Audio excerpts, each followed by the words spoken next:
Hello YouTube family, आज म टमाटर र खुर्सानीको डब्बामा राख्नेवाला अचार रेसिपी लिएर आएकी छु। भिडियोलाई लाइक गरिदिनु होला।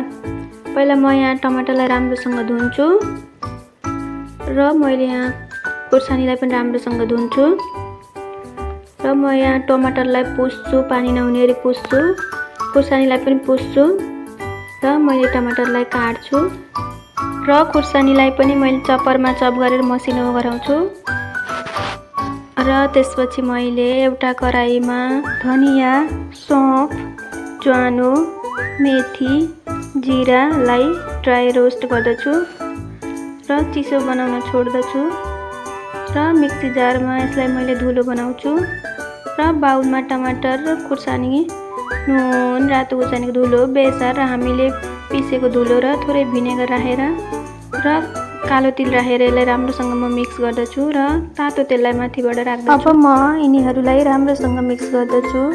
हाम्रो अचार रेडी भइसकेको छ।